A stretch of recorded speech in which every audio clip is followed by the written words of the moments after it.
Thank you, Kim.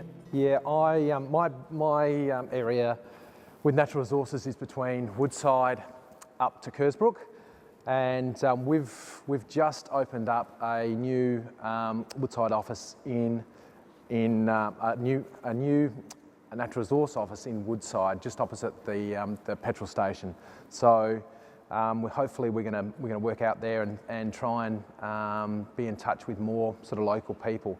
But as of this autumn, with Ian's help, we chose some native grasses to do a demonstration trial just out of Charleston. It's on the way to Mount Torrens, just out of Charleston. We've got a good site, and I guess my objective was to try and see if we can establish some native grasses on a more of a broad acre type of area.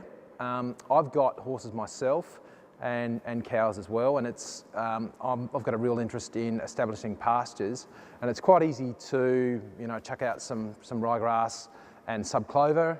Very easy to get a pasture establishment and get a good pasture going, but different story when you talk about other grasses. Even with cocksfoot and phalaris, it's harder, and then you go down to native grasses. Ian and I were out there last night, sort of stumbling around in the twilight, but this year we sowed at 3 different times, and I used 3 different bits of equipment. We used, first one was a vineyard seeder that was specially designed for native grasses, but I guess part of the trial was to show that we can actually sow native grasses with whatever equipment you got or your contractors. The second bit of equipment I used was a $70,000 new Duncan seed drill that's got cameras in it and it's got every whiz-bang thing in the world. And the third bit of equipment I used was Kim Gladigo. You might know Kim, he's a contractor, just his old Conochet. Had good success with the native grass seeder, but that's sort of specially designed for seeding, and we've got some 3 different types of C3s. We've talked about C3s today, yep. And I'll be sowing some C4s in spring as well. So we had good success with that.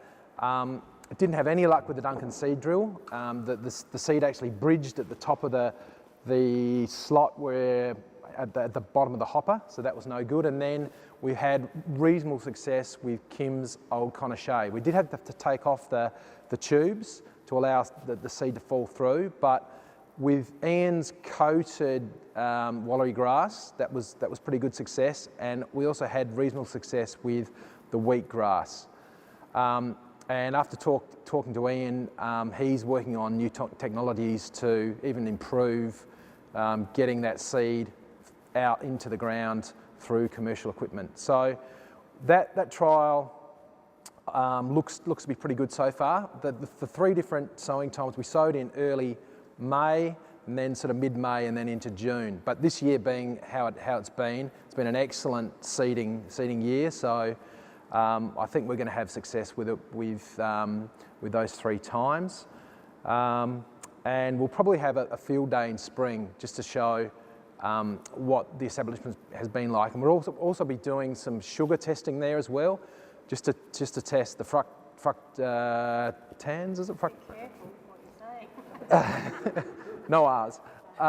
And also we did sow some cocksfoot and phalaris, some new varieties there that we want to test their sugar as well, just so that we've got a good comparison.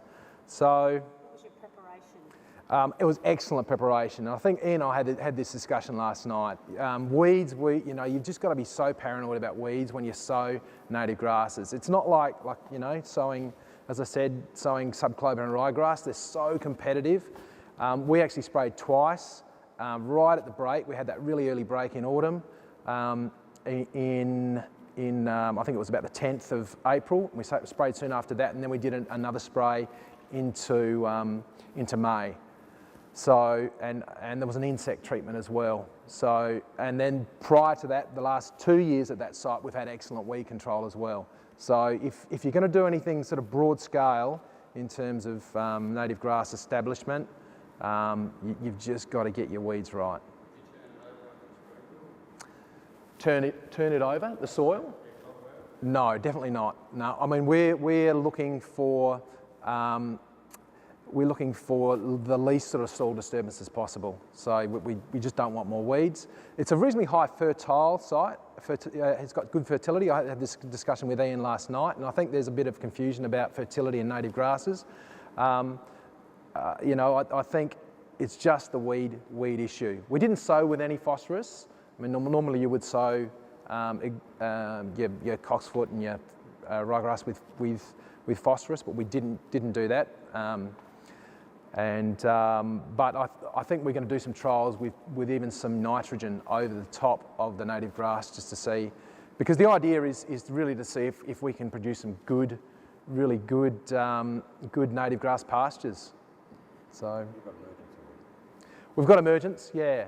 So there's grass there already. When you say you had good weed control before, did you nuke the site, or was it an exotic pasture that you just managed weeds in? It was an old dairy, and it was a degraded sort of pasture that hadn't had too much fertiliser in the last sort of 10 years. So we nuked it. We put in some Italian ryegrass over the last 2 years to try and clean it up, and then this year we used Roundup twice with the autumn.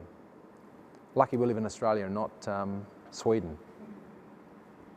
When you said insect damage, is that like red-legged earthmite can affect germination or Yeah. I mean, definitely red-legged earthmite can definitely target grasses if there's no sub there. I mean, it's going to prefer sub and capeweed, but if there's only grass, and in these plots there's only grass. Does that mean if you've had capeweed get itself quite established, which may have happened, does that mean you would look for that, you would need to do something about that insect? Yeah, you've just got to monitor it. I mean, Ian and I discussed it, that we've also got some lucerne and sub plots next door. So we're just going to monitor those, and the insects are going to be in there. So we'll just have a look, and if there's no insects in there, I don't think there's going to be too many insects in the grass. So you just got to get down on your hands and knees. Yep. So that's about it.